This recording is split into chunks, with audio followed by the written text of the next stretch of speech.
My skin is black. What you looking My at? skin is black. I feel so good to be black right now. Okay, so back into episode 24. It's called Wardrobe Talk with television style guru Ty Turner. Oh, guys, I'm a guru. Now, I don't want to butcher it.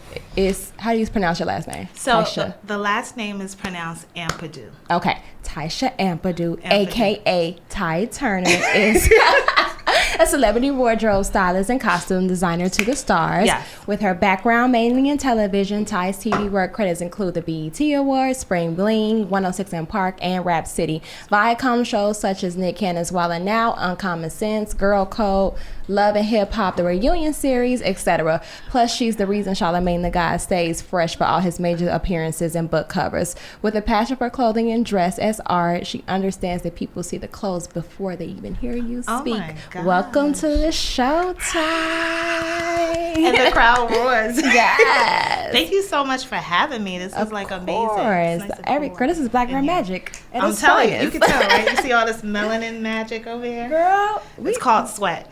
Oh, I was like, girl, we just look good. It's called glow. I love it. Right. So the first part is called Issa Look Segment, and Okay. I just want you to kind of like shout out somebody in the media that you felt like slayed this week, or you were like super inspired by this past week, Who did I feel slayed this week? or somebody you slayed. I You mean, a slayer. Well, I've been doing like TV stuff, and it's been light stuff because it's summertime. Mm-hmm. But I've had my eye on Rihanna this week, and a little bit of last week. I know she did the pop-up for Fenty. Oh, nice. And she had like the cutest slip dress that had like drawstrings on the side. Nice. And then she also did something with Seth Rogen, his Okay. late night show. Nice. And she had like this cool like houndstooth. It was green and black. It was like a corset with the matching pants. Mm-hmm. I'm not sure if it's a Fenty look, but it was great. And you know, she gave us a new look with braids, and her braids were red, which is black girl magic all the time. We love Always. to switch up, and I always appreciate Rihanna for that. Yes, I because- love her. I actually really love her style. Yeah, she will give you dreads. She'll give you a short haircut. She'll give you anything, and that's what it is. That's what the black girl magic is. Facts. Yeah. So what was like the fuel series of events or like inspiration that led you to become a wardrobe stylist? It's so weird. It's hard to describe because as I get older, I see things come more full circle. Okay. So it would be things like my mom putting me in cute outfits, and my best friend in like elementary school being super jealous.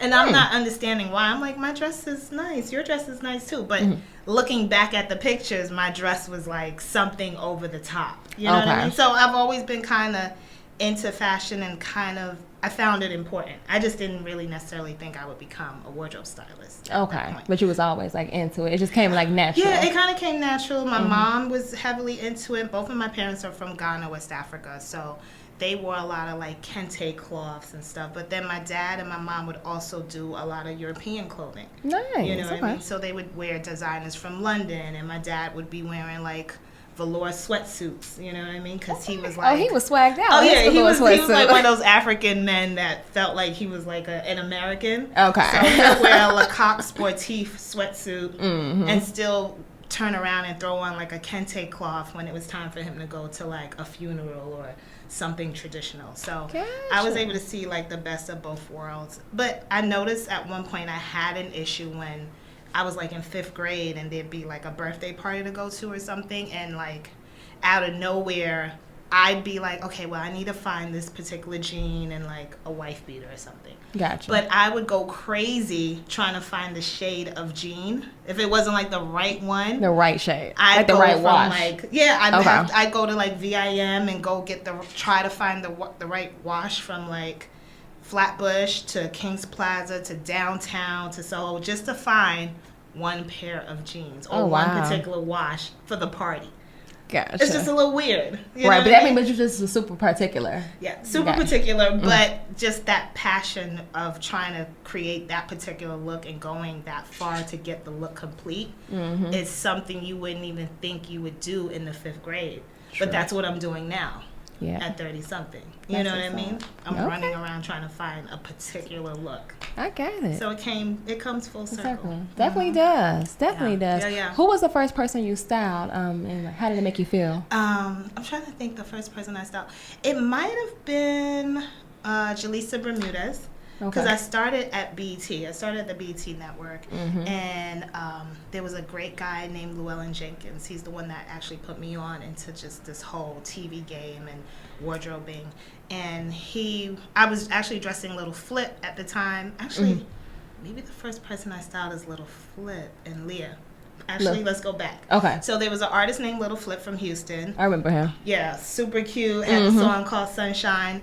He had an artist named Leah. Okay. And she was the girl that sang the hook on the show, on the song Sunshine. I remember that song. Yes, and I'm the person, she was my first client that I dressed. So I styled her for the videos, the covers, the performances. And the video was shot here in New York? No, the video was shot in Miami. In Miami, okay. With Gil Green and Little X. Nice. I like Little X. I always love his point of view is like always super dope. Super dope. So that was like my first. And how did that like make you feel that you feel like, oh my God, I really did this shit? It's weird. I didn't really realize I really did it till I saw the video. And I was like, wow, I really did this shit. Right. Sometimes when you're in certain things, you're so engulfed in the process of it, you're not even realizing you're doing things or you're making magic happen until it's done.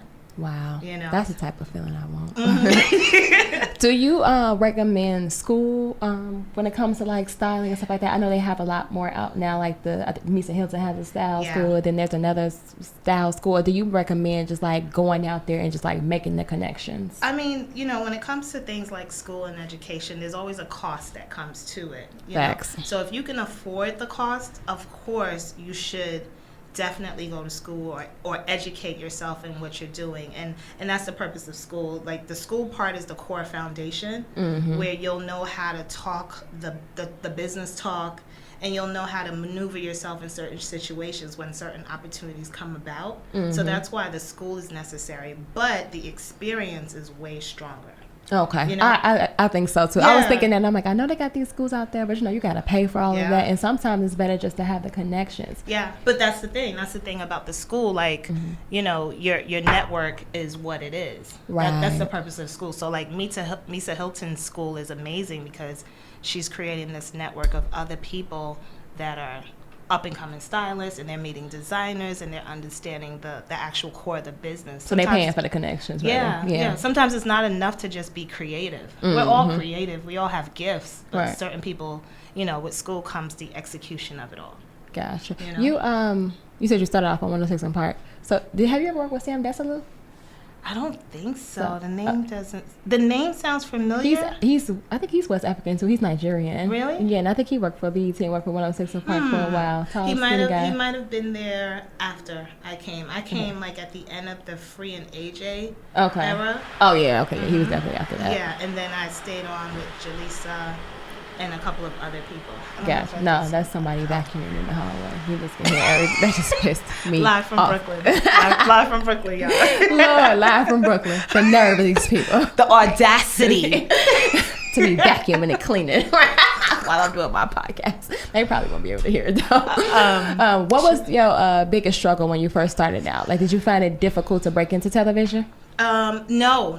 Well, I didn't find it difficult to break into television because it kind of just happened. It was an alignment. It's not something that I anticipated doing. I just happened to like, you know, Little Flip had a performance with Leah at 106 in Park. I introduced myself to the fashion director, who was Llewellyn Jenkins at the time. Okay. And I introduced myself, told him what I did, and I was like, hey, you know, if things get slow, because, you know, most time when artists drop albums, sometimes if the album's not super successful, you're not working as much. Gotcha. So I kind of anticipated that, and I introduced myself, and he was like, oh, we're getting a new slew of people. We're getting Melissa Ford, Jaleesa Bermudez, and a bunch of other new people. Is that when like Roxy came on too? That's like right before Terrence and Roxy. Like, but they were like, oh, it's like an in-between stage. Yeah, we're looking for new hosts, so we're going to be looking for people. This was before Terrence and Roxy got found, but he was like, you know, BT is going to have a new wave of hosts since Terrence and,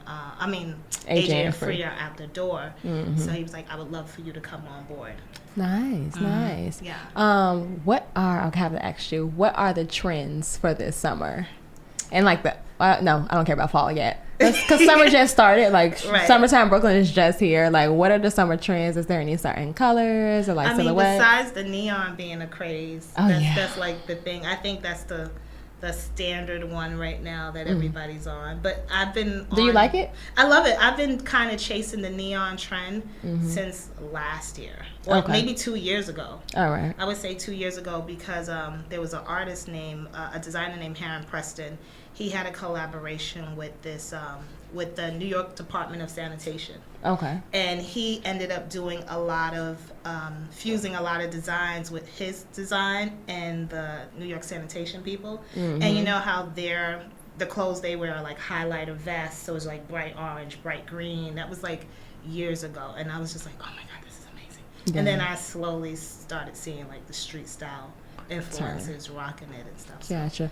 Do you feel that like customization is like taking over like the industry? Like people are really like honing in on having things that are like one of a kind. Do you see that trend? I definitely see that trend, and I welcome it because I think that's a trend. That's a core trend of who we are as a people and as Black fashion, if there is a such thing as Black fashion. It is. You know what I mean? It is. So I definitely think that, and I'm welcoming it because we were in the era of hip hop when back in the day everything was customized. Like if it wasn't for customization, we wouldn't know who Dapper Dan is. Facts. You know, so that's a blessing, and I love it, and I'm welcoming it because I'm seeing so many dope people do really cool things like fusing images and mixing threads and cloths and all kinds of things. They're blowing my mind. I stay on Instagram just like stalking these young kids all the time. That's why I go to for all my inspiration. Like literally. Instagram is key. Absolutely, absolutely. So, do you find it easier to work with women or men? Oh, that's a good question. I hate to say this because you know I'm girl code all the way, but I enjoy working with men. Okay. You know, I think when it comes to women, overall, putting on something and wearing something is an emotional thing. Of course. Or it's an emotional / psychological thing. Right. You have to kind of be in the mood to execute the look that you want to execute. But I feel like women, our feelings are slightly more heightened. Okay. You know what I mean? We're conscious about a lot of things. You know, we might be conscious about our breasts. We might be conscious about our hips and something, as opposed to a guy who just wants to get it done. Right. So you'll just lay it out. And he's like, oh, cool. That's what you want me to wear? All right, cool. Done. Right. No problem. You know what I mean? Men don't give you as many problems as women. But women, it'll be like I've had clients where she was on the phone with her boyfriend, got into a fight, and now he doesn't want her to wear a skirt. What? Yeah, like weird things like that. You know what I mean? And you're like, so you're not gonna wear a skirt today? Really? Right. Like I wish a nigga would tell me what I can and cannot wear. He doesn't like my legs to show that short, and I was like, oh, okay. I'm like so anti that. Like I probably I've had like a couple boyfriends that like over the course like have said something to me, and my whole neck just gets completely crooked. I'm like, yeah, how when you didn't buy it? Right. And Bruh, I got a degree in design, in clothing. Please believe it. You can't tell me nothing about clothing. Like, you cannot speak to me about clothing. I've had at all. Like, I can wear whatever I want, whenever I feel like it. And any insecurities that you have is your problem. Yep. But it's not even a conversation to me. It's a side eye. Like who you talking to? Oh, we not going to have that. We just not even going to talk about that. You're not going to tell me what I can and cannot wear. I've had that situation a couple of times with women. And then that's for the insecure man. Yeah, and then sometimes it's just we just bloated. It's the 15th of the month, and I'm bloated, and I don't want to wear some loose jeans. So it's a lot easier with men as opposed to women. True. It's kind of like it's a two-edged sword too as a woman in the industry, because sometimes you have to be too sexy or you can't be too sexy enough. There's always something with that as opposed to men. Right, they never have to have that line barrier. They're not prejudged based on what they're wearing, unfortunately. True. So. Do you find it hard to like find and retain clients? Like, do you often have like issues with like people's budgets and stuff? Yes, I definitely have issues with people's budgets. For me personally, I love the stylists that work with musicians, but my love came in with TV, wardrobe, and working with corporate clients, only because that card is right there. Like I did the 50 Cent series a while ago, and it was awesome. Yeah, 50 Central. Okay. And it was great, and it was like, here's the card, it's $80,000 an episode, spend that and do what you gotta do. Like, it's never an issue because there's a corporate card attached, as opposed to the music industry sometimes. And I think it's gotten smaller and smaller, but they kind of want you to squeeze $2,500 for a video for 4 looks, but the client wants to wear nothing but Louis Vuitton and Gucci, and that's not what it's going to cost. Right. And you could pull it at best, but even if you pulled it, if it's at risk of being damaged or something, so right. There's a little bit more of a liability. Wait, high-end stores like that, like, do they allow you to pull like a certain amount? Like, is it cutoff, or it depends on who it's for? It depends on who it's for. Mm-hmm. Most of the time, it's a cutoff. So let's say it's like someone as dope as a Rick Ross. They might just say, hey, we're going to give you 10 pieces. Okay. Let him borrow it and then bring it back. But then at the same time, if Rick loves it, well, actually, Rick Ross is not a great example because he has money to buy probably the whole store. Right. But you get a lot of rappers that are still on the come up, or artists that are on the come up and want to wear the type of stuff Rick Ross is wearing, but they may not have the budget because the facade is to look the part before you become the part. Of course. So you find yourself on a bare budget, but the person has caviar taste. And now you're stressed out. So for me, I made the decision super early to focus on the niche of wardrobe and Television. costume design and television. Yeah, because I know music. Television. Yeah, I know music can be taxing. It's taxing. Yeah, I know it, and then they don't be wanting to pay them. But yeah, I feel that it becomes taxing, And I know now there's a thing where it's kind of like a 360 deal where they just will give you $2,500 for like 4 videos, and you're like, And then also for me, I want to see my name in a credit. Right, but how do you make so $2,500 is the budget? That's not including your price. That is including your price. Really? Sometimes. So I mean, and that's just a vague number. Let's just say it's 35. But ideally, if you're a well-known stylist and super established, your day rate is about $750. Okay. If you're doing well, you know what I mean. You want to ask for $750 for your services. Yeah, just for your services. Okay. And the bottom part would probably be like $600 a day if that's the low ball. If you're not as established, but the key is you're really getting paid for your relationships. So it's assumed like, hey, Tom, I'm gonna give you $3,500. I want you to pull looks. If you're doing it the right way, you'll be able to borrow it based on your relationship and not really spend too much money. Gotcha. You know what I mean? And then return it. But if it gets damaged or ruined, and that one jacket is $8,000, now you're in the hole. You know what I mean? Because somebody in the entourage wanted to try the jacket on while you were in the trailer, or the jacket got damaged or something like that. And that happens often? It happens. It doesn't happen often, but it's not impossible. You know what I mean? Or, the video set, that they needed it again, or whatever the case may be. So, gotcha. Yeah, it happens. What would you say is the hardest part about breaking into the fashion industry as an African American female? I'm trying to think. The hardest part. Like, have you ever faced any backlash or adversity? No, everyone's been. I mean, in the beginning, you kind of have your setbacks as far as people not being as open to you, not being willing to lend to you or something like that. But I think it's getting a lot better. Okay. I do believe that it's even tougher. Like, being black in fashion is one thing, but it's also a bigger situation when you're trying to go into the Calvin Klein showroom. And they're looking at you like, what? Who are you here for? And they don't want to give you the clothes for the particular client. But that client likes Calvin Klein. But she's not big enough. You know what I mean? Or they're only dressing one black girl that they think fits the facade of the Calvin Klein brand. Of the Calvin Klein brand. And they'll say, okay, well, that person you're trying to style or your dress is not like our customer, our target market. Right. Even though she shops it and everything, but that's not what we like. And they reserve that right, but that becomes a little more taxing. That's the bigger issue. But being black in fashion, I do think right now it's a little better than as it far was as the networking. Like, people are supporting black stylists, are supporting black designers are supporting stylists and graphic artists. Like, we're all supporting each other. So now there's a good flow and a harmony happening. I'm glad. Yeah. So do you have any, I always ask, this is segment 2, it's called the fashion story segment. So you can give me either a success story that you learned something from, or a disaster story that you was taught a very good lesson and you also learned something from. I'm trying to think of a good success. I don't know, to say, oh, everything is a disaster, but like Yeah. one or the other, whichever one you feel was like, damn, like I really learned something from that experience. I'm trying to think because I've had so many. I'm like Success or disasters? both. both. I'm trying to think. Well, the success stories have been really cool. I know with me meeting Charlamagne is one of my most loyal clients. He's also like a really good friend, and I'm friends with his family. Like, You got his wife too?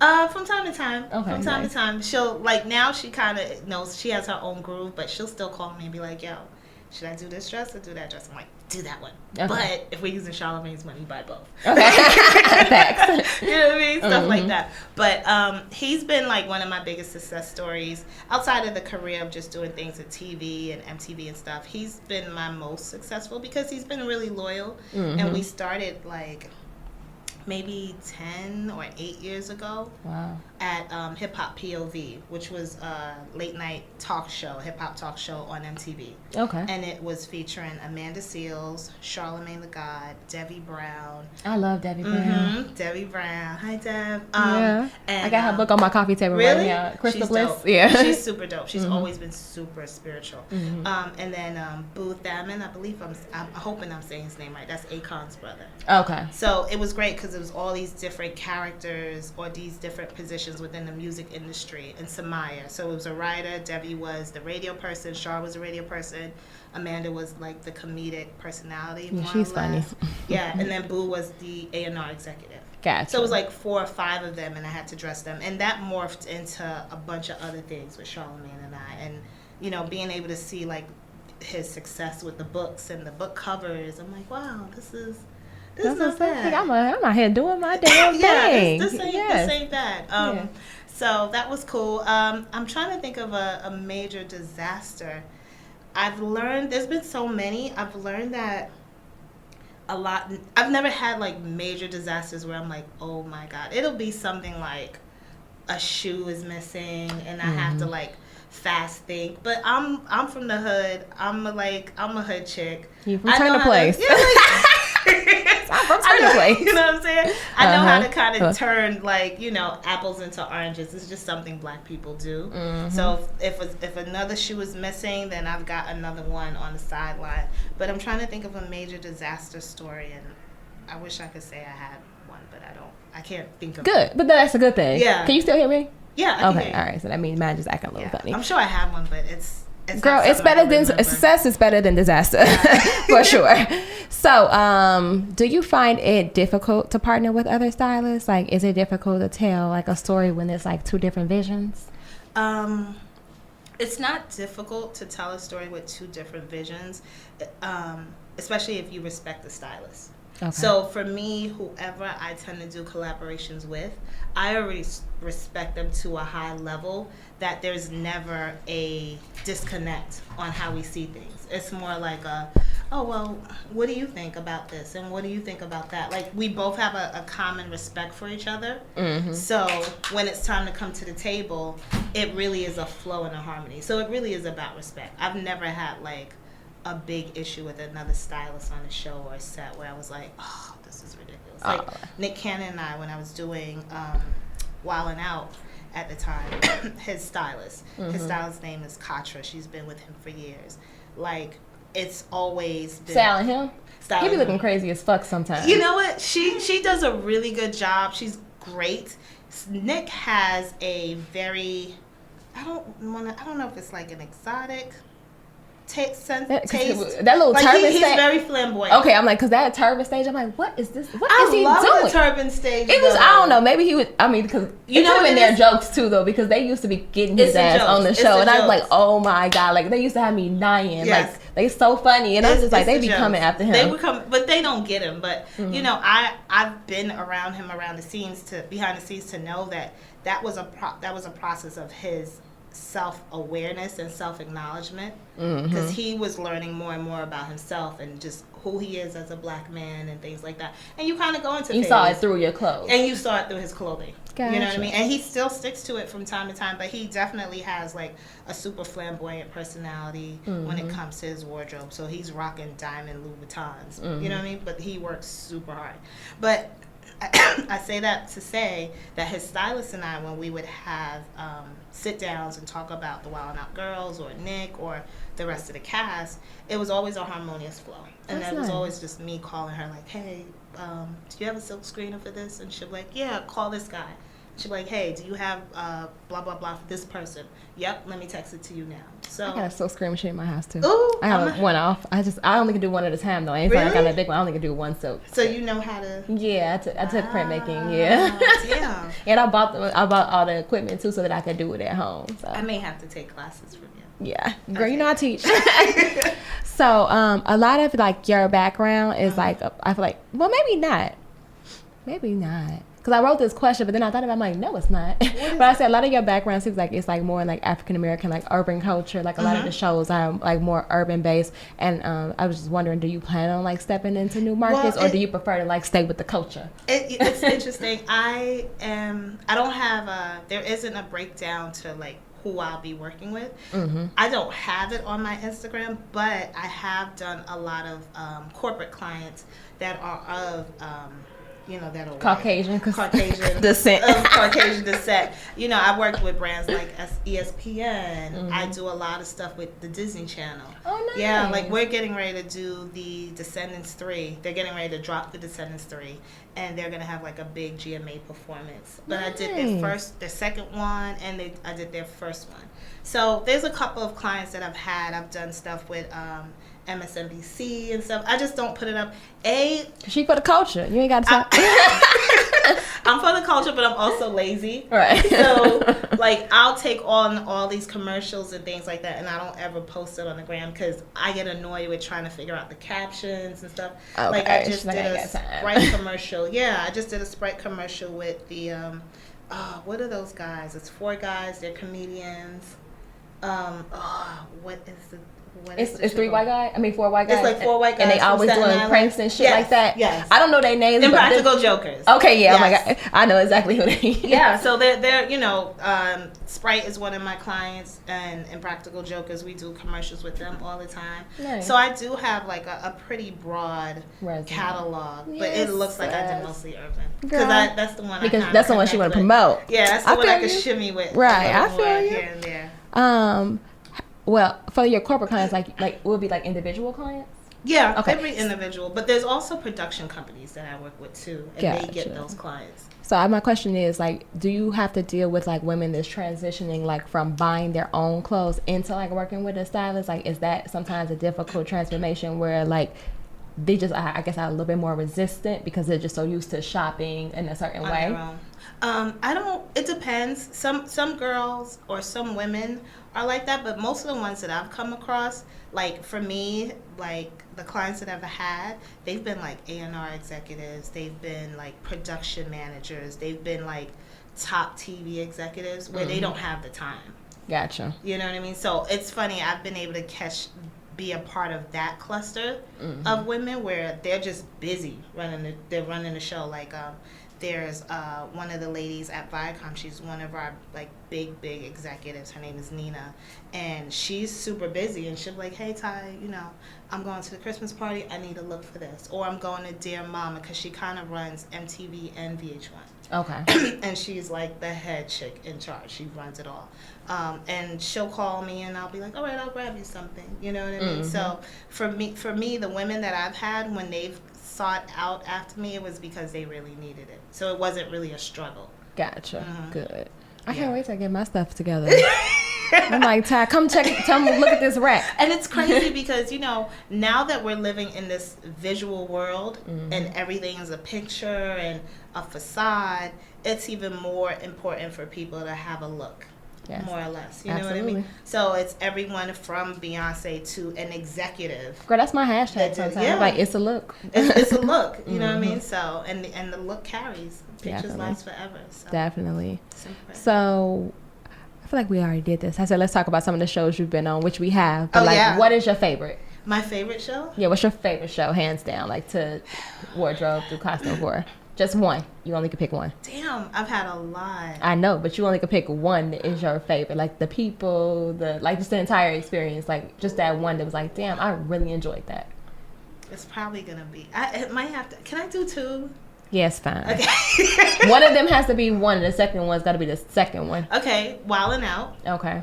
Because the amount of talent that you experience on that show. Yes. It's great. Like, those people are so talented, so funny, and nobody knows, like, when you see these episodes, we're shooting like 24 episodes in like 1 week. So that's 2 shows a day. Sometimes 3 shows a day. And y'all just and how do people comment? I want to be in the audience. Yeah, well, I mean, now they're in Atlanta. I think they may move to LA or something. I'm not sure. Okay. But they come in waves. Okay. So basically, you would either come for the 2:00 show or the 6:00 show. Okay. But that's a lot, having to be funny and make people laugh, you know, at 2:00 and then relax, have a meal, and then do it again at 6:00. That is. You know what I mean? And try and find that leverage to make it happen. You know what I mean? Because they're feeding off the audience's energy. Right. But DC is a fucking He's star. hilarious. DC is a motherfucking star. Carlos Miller, Chico Bean. I really Hitman like Holla, Charlie Clips. Like, I like so you know what I'm saying? I like Hitman Holla. Yeah, Hitman Holla's dope. Well, I mean, he's like the cute rapper that also does comedy. You don't even see a lot of that. Right. Out exactly. Here. You know what I mean? And I love Justine too. I love Justine. She's especially she pick up and kill it. She is so good at that. I just love her because she holds her own as a girl and a non-black girl. Yeah. You know what I mean? Yeah, she does. She actually holds it down. I literally was just texting her yesterday. She was going to a boat party, and I was like, which one should I wear? I was like, wear this one.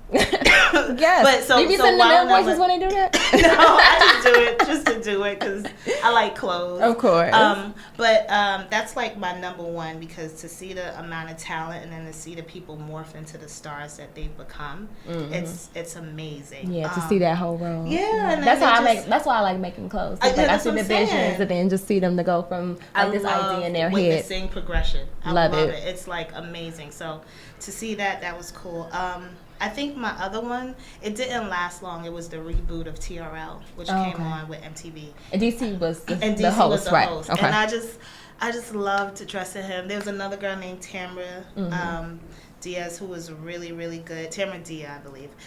She's in LA now, but she was really cool to dress. And they really just kind of went with whatever myself and my partner Allie Keener wanted to go with. You know what I mean? It's like, very open.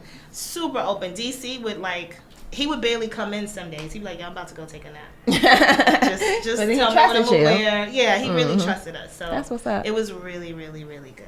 And nice. it just didn't morph into what we wanted it to morph into, but DC is like a star. Yeah, of course he is. I seen his little video with that girl. Which one? He's singing. And his daughter's so cute. He's singing on, I forgot the name of the song, but he's singing. He sings. Yeah, I didn't know that until I seen this video, and I'm like, what the hell? DC, and that's and he can actually sing. You know, he's multi-talented. Like, he's from the church. Oh, really? He's a church boy. So, oh my God. He's from the church. Funny as hell. Bring that ass here. You gotta see it. I think on my Instagram, there's one where he was in the studio and he was just freestyling, playing the drums. Like, he is multifaceted, like a motherfucker. That's what's up. That reminds me like a young Jamie Foxx. Yes. Funny as hell, can sing, like can act, like can do it all. He does it all. Yeah. He does it all. He's That's a star. what's up. What are 3 items that every woman needs in her closet this summer? This summer? Just this summer. We only gonna focus on summer right now. It's too early for fall. Nick, we need people shopping right now. Okay. Definitely something white. Okay. White dress, a white blouse, something white. Anything white is great for her to have this summer. I would say a good mule. Oh, yes. You know what I mean? Because who got time to be in like big ass heels on a summer day in hot, dirty New York City? It's true. On dirty Canal Street. This is a fact. So a mule is cool. And then I'm trying to think of what else would be a good one. A mule, something white. Yeah, a mule, something white. And then just like a pretty dress. Okay. Yeah, I think like a maxi? Yeah, a maxi is cool. I got a whole closet full of them. Yep. But for me, I know when it comes to shopping and summertime, I don't even put that much money into my wardrobe. Same. Because it's summertime. It's so you want to go to a vintage store, get a couple cool dresses, something pretty with some flowers, get it altered to fit you, things like that. Maybe make a couple of cool purchases of heels and maybe like a clutch or something like that. But keep it simple. Yeah, keep it super simple. A white beat-in jeans. Yeah. You know what I mean? That's my look the whole summer. Yeah, I literally was maxi dresses running and like around, jeans and t-shirts. Yeah, like I was literally running around yesterday looking for white beaters. They were sold out everywhere. Girl, Just on some cute hood the shit. dudes is bad. I'm like, the dudes is bad. Yeah, that too.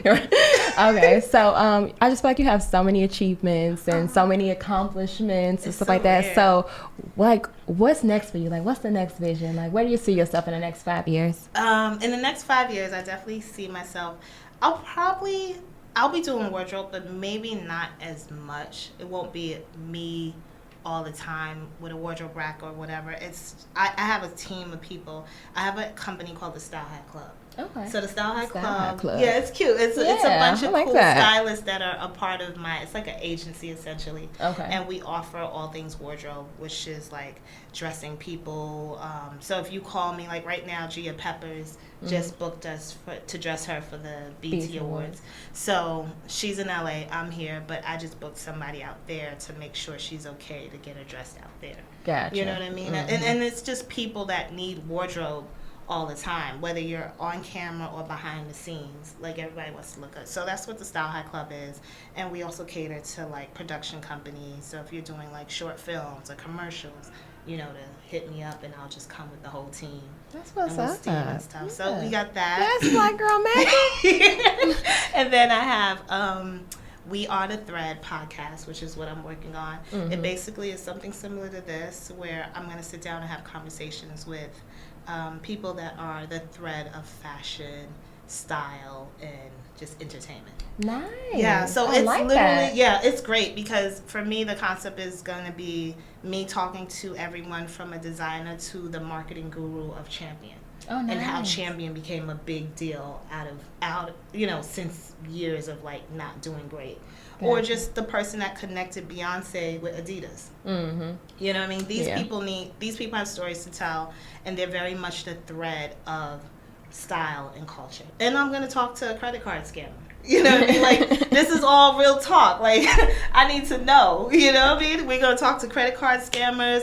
I'm going to talk to the top-selling salesperson at Barney's. And, Right. You know what I mean? Because you thinking he's just a regular sales guy, and he made $500,000 this True. year. You know what I mean? But, you know, the point is, I just want to pique the interest of people and let our followers know that there is a whole genre of positions out here that you could be doing that contributes to style. Like, I know I have a friend. You need to be recording here. You know what? I'm thinking about it. Yeah. I have a friend and named he's Alvin. 7 days a week. Really? So, yeah, you can schedule anytime. I just do Sundays because it's easier for me, but you can schedule. Really? Yeah. I'm going to try it. I'll definitely try it. I have a guy named Alvin. He's about, like, around 27 or something. He works at Cartier. Oh, nice. You know what I mean? Jewelry designing and stuff. And it's like, you would never know about him. And it sucks, like, you never know about us unless we're written up in Vogue. And All the behind the scenes people. and there's, you know, the head male editor, Mo Balaji, he's a black Nigerian guy from Brooklyn. You know what I mean? Nice. But you wouldn't know that unless you see him written up. So there's so many cool stars within the game of fashion or the culture. But they're behind the scenes. They're so you behind want the to place scenes, them and you together. need to know that they exist in case this is something you want to get into. Because if I Right. knew that I love I that. existed in the 5th grade, I might have been something even grander, you know, Right. but I True. didn't really know it till like my 20s. Well, in due Yeah. time. But it's nice to be Yeah. able to put that information out like now, you know. I Yeah, love I that. want to inspire. Yeah. So the last segment before we end out is like any exhibits, events, readings, like your current music, anything you want to put out there that you think people should see or read or anything. Well, right now I'm watching something called The Creative Mind Okay. on Netflix. Khalees is one of the people that are on there. I think it's another gentleman. He might be from the Wu-Tang Clan. I'm not Creative sure. Mind. But it's called the Creative Mind or the Creative Brain. And Okay. it really just talks about how we're growing and you're moving up to the next level, and sometimes that could be challenging. And it's only because your mind is so creative you're not able to kind of like break that glass ceiling. So it's always like important to push through. It's really cute. It's on Netflix. As far as exhibits go, Fashion Week is going to be coming up soon. I'm going to try and look into that. I am a big fan of my boys. They're out of London. They're African. It's called Art Comes First. Nice. It's a dope brand. They're coming to New York in July, so hopefully I'll be able to see them and connect with them. And, you know, I don't know, I kind of want to do like a pop-up dinner or something. Something kind of cool. That would be dope. Yeah. But, you know, right now I'm really focusing on the podcast. because I Nice. want to get that done. Mike B, he's a stylist. He's my first guest. He worked under Groovy Lou, which is one of I know Groovy. He's You know Groovy's Groovy. Groovy's a legend, Right, You know, absolutely. an urban legend. If you know him, you know him. If you don't, then Look him up. Google him. He's Right. on Google.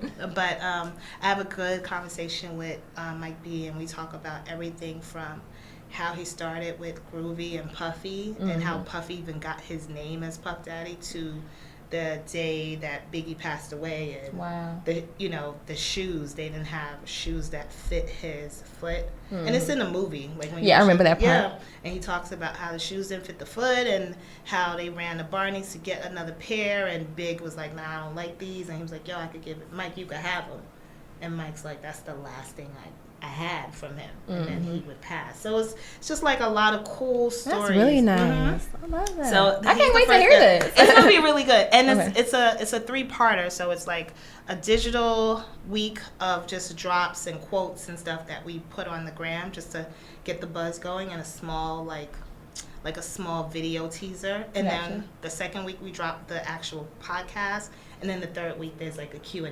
Nice. Yeah, Girl, where you could come you and gotta- it's invite only. There'll be like cute eats and bites and music, and you can Okay. ask the person questions. I better about get an the podcast. invite. Oh, she's definitely there. Like, I need an invite to this. I need to be in there. It's gonna be cute. So I'm working on that and getting that oh, done. wow. Yeah, You so- got so much stuff going, like, to look forward to. Congrats. No, This no. is amazing. I cannot wait to see this. I'm really excited. I think it's gonna be really, really dope. And I Dope. know a lot of cool people. So Yes, you do. Yeah. I need your network. I'm low key. I didn't realize I knew a lot of cool people till the other day. I went to my homegirl Tiffany's birthday party, and everybody's eating. Charlamagne walked in with his wife because he knows her as well. We all eating, laughing, listening to music, and then Andre 3000 just walks in. And everyone's like, "Oh, pass the potatoes!" Like it's nothing. You know what I mean? And I'm just Right. like, See, I need to be invited to these dinners. girl, it was at the Soho I'm your plus House. one. It was cute. It was I've at the been to Soho Soho House. House. Yeah, super cute. It was like 20 of us, but Andre was just chilling with us and laughing and listening to like Frankie Beverly and Maze, and I we love was Frankie dancing Beverly to and the Beyonce Maze. version and the Yes. electric slide. It was really, really cute. That's what's up. And I was like, That's he's- amazing. Yeah, And like you know all the people. it's dope. He Yeah, was that's dope. what's up. So yeah. All right. Well, thank you for coming and thank Thank you you for for joining. having Of course, me. I've been waiting. I'm like, I need to get down on this podcast. We I need to can't talk. We believe need to we chop made this it up, happen. girl. It ain't been that long. It It's was been like so 2 months. easy.